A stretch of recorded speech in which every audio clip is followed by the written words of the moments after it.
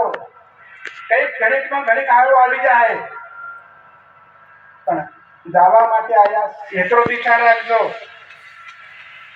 આપું ગમે એવું કરજો, ગમે એવા થઈ જાઉં પણ એક દિન જવું છે જરૂર. એ સમજી લેજો વાત 100%.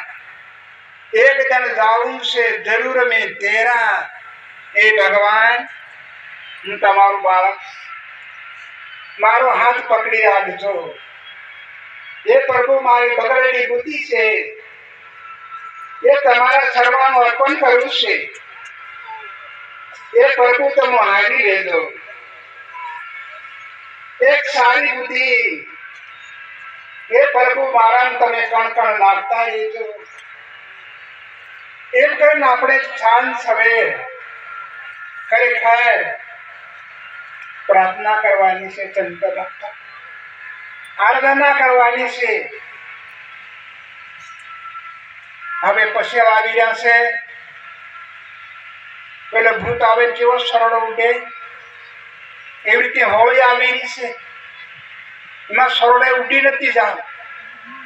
આ સત્સંગ થાય સરળા ઉડી નથી જાજો. ભગત ભક્તાણીઓ ધ્યાન કરજો.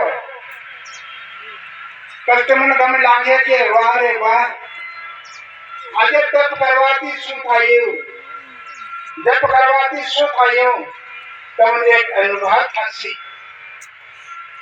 એ માટે બેસવા શીખો. તમારી અંદર શ્વાસ આવે ને જાય પણ તમારા જીવાત્મા તમે પ્રસન્ન નીકળે. સંતો ભક્ત આજ મારા બુદ્ધિ કેમ બગાડે? તમારો જીવાત્મા છે તમે પ્રસન્ન નથી કર્યો છે અને તમારો જીવાત્માનું દર્શન બી નથી કર્યું. તો એના માટે તપસ્યા કરી છે. એ શ્વાસને અંદર ખીંચ લો અને રુધિયામાં રાખો. ફેર છોડ દો. તો આ ભક્તિ માતાની દયા તમારા જીવાત્માને પ્રસન્ન કરવા માટે. તો એમ કીધું કે પ્રસન્ન થાય ત્યાં દર્શન થાય, પ્રસન્ન થાય ત્યાં દર્શન થાય. તમારા જીવાત્માનું કેવું રૂપ છે કે હું દર્શન કરો સંત ભક્ત. એ ખોપડીમાં દર્શન થાય અને રુધિયામાં દર્શન થાય. પણ બે ટીમ નબળાઈ નથી રાખજો. બે ટીમ હાથ ખાલી મત રાખજો. રાતને દિવસ ભગવાને બે વસ્તુ બનાવી છે. હવે શિયાળો ઉનાળો, દિવસ એક રાત બી એક. કે દેખો શિયાળો આવે તો રાત કેટલી લાંબી થાય સંત ભક્ત અને દિવસ કેટલો ટૂંકો થઈ ગયો. આપણું નજર સમય દેખવાનું છે. આકાશમાં વસે છે પણ આ ઓછું વર્તું કેમ? જે કુદરતી વસ્તુ આપી છે વસન, એ વસન પ્રમાણે આ સૂર્યનારાયણ આપણે શિયાળામાં ખોળામાં કાઢીને ભાઈ પણ આપણને ઠંડી લાગે, ગરમી નહીં લાગે. સંત ભક્તો હવે ઉનાળો આવ્યો છે. આપણને ગમે ત્યાં પણ શીલે બાવવું પડે, પગમાં સંપર્ક રાખવો પડશે.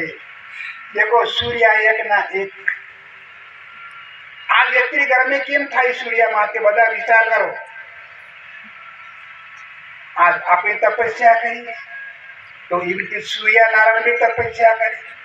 4 માસ બરાબર તપસ્યા કરે સૂર્યનારાયણ. ગંગા બી ગરમ થઈ જાય. ભૂમિ માતા કેટલી લાંબી છોડી એ પણ ગરમ થઈ જાય. ઝાડ પીડ પીસુ પક્ષી એ પણ ગરમ થઈ જાય અને સૂર્યાને દેખો ત્યારે ઈંડા પૂર તો એવી રીતે આપણી અંદર જે આત્મા છે એ આત્મા એ ગરજ વસ્તુ છે પણ એની અંદર શક્તિ કેટલી આ એક શરીર કમ સે કમ કોઈ જાડો હોય ને ક્વિન્ટલ થી ખરો વજન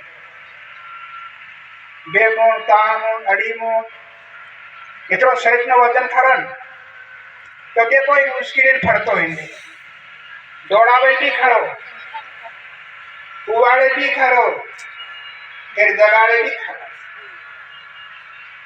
હવે એક વિચાર કરો તમે નિભાવવા લડે નિમળે હાથ નિમળે હથિયાર નિમળે સાધન અને કાયા દેહ ને કેવી સેવા કરી દે કોણ આત્મા કે અંદર બેઠા બેઠા આ દેહ ની સેવા કરી રહ્યા છે નવડાવ દે ધોવડાવ દે ભૂખી હોય ખવડાવ દે થાકી જાય બિહાર દે આ વિચાર કરો હવે આપણું કઈ શેઠી કે દવા દો તો આપણું ક્યાં હાથ લાગશે આ શરીર છે એ ભગવાને શાસ્ત્ર બનાવ્યું છે